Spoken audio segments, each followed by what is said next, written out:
Hey, Trade Hunter here from Steady Trades. Today we have a special requested lesson for you. This was requested by a lot of our members who we teach. This is something that they wanted us to go over, and this is something that's been requested on YouTube as we've started releasing more videos and getting some traction and people interested in the education that we offer. Today we're going to talk about larger SMAs.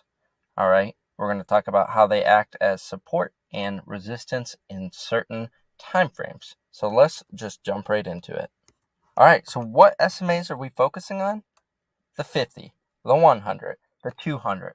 And what are we focusing on specifically?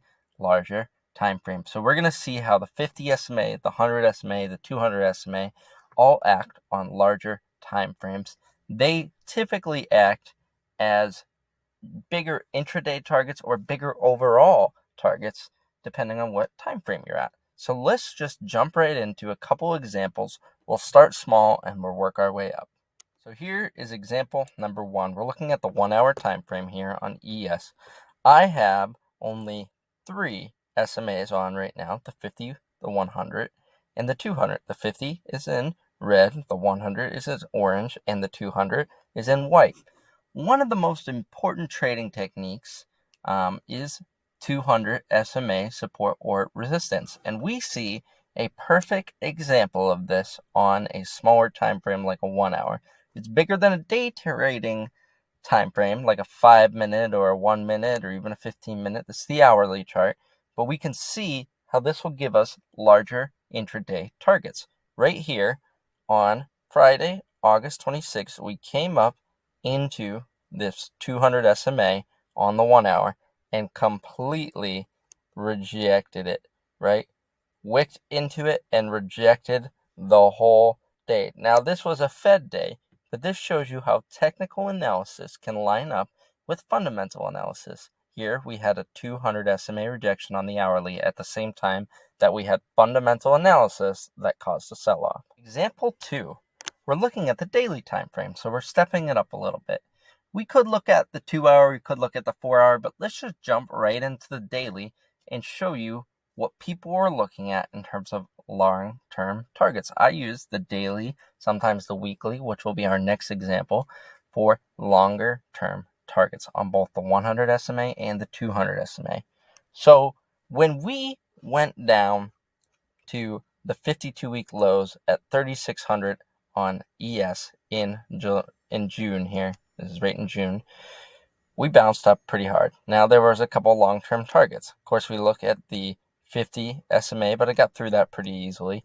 Next, we had the 100 right here in orange. You can see that it got up there and it consolidated on that 100 SMA, right, for a couple days here, about 4 days before it popped over it and kept riding up, right? This was a major pivot point. And if you talk to anybody who's giving analysis, they were looking for that point to pivot back downwards or to continue the upward trend.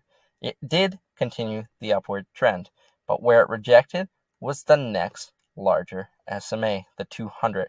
This was a major point of rejection because then since then we've sold off almost 300 points on, yes, almost 10%. We're approaching that 10% mark. But look what it's kind of sitting on right now, the 100. So in this scenario, you might be a little bit cautious in continuing to hold puts in hopes of a downtrend because we're sitting on SMA support right now. And you can see last time it was on SMA support, it sat there for a couple days. Could it sit there and trend back there again? Could we open up in that range and kind of just trend on the 100 SMA? Definitely. It's always a possibility. That's why we look at these larger time frame SMAs. They act as larger support and larger resistance. In this case, the 100 is acting as support, and the 200 acted as resistance and rejected it. Let's jump into the next example.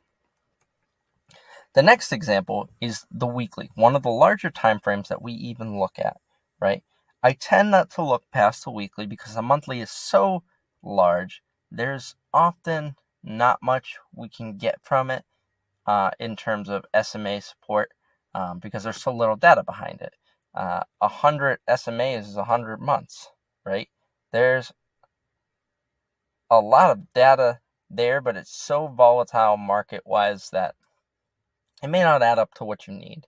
I like to use the 1 week here. The weekly in 2018, right, the 200 SMA acted as support when we hit kind of a little bear trend in 2018. And from there, it jumped right back up towards all-time highs at that time. So there's an example of how it played out on the weekly.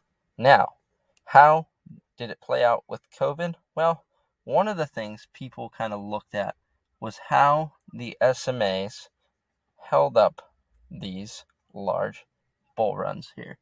We had a bull run after the COVID drop in March and April, and it kept going. And when we started having some, downtrend finally in the beginning of 2022, we looked at the 50 and the 100 as areas of support. You can see the 50 SMA on the weekly did act as support for a couple of weeks. Then it finally broke it.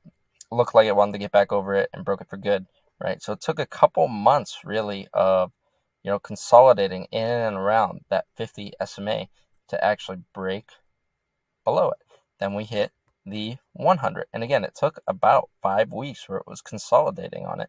And then it broke down below it. Now, we have not hit the 200 SMA on the weekly yet. So is this a future target?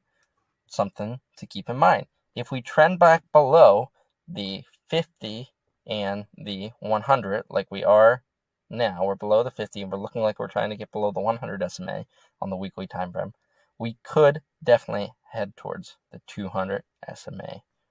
Okay, so this is an example of how you can use these larger SMAs as areas of support and resistance, and the larger time frame acts as bigger support, bigger resistance, gives you bigger targets.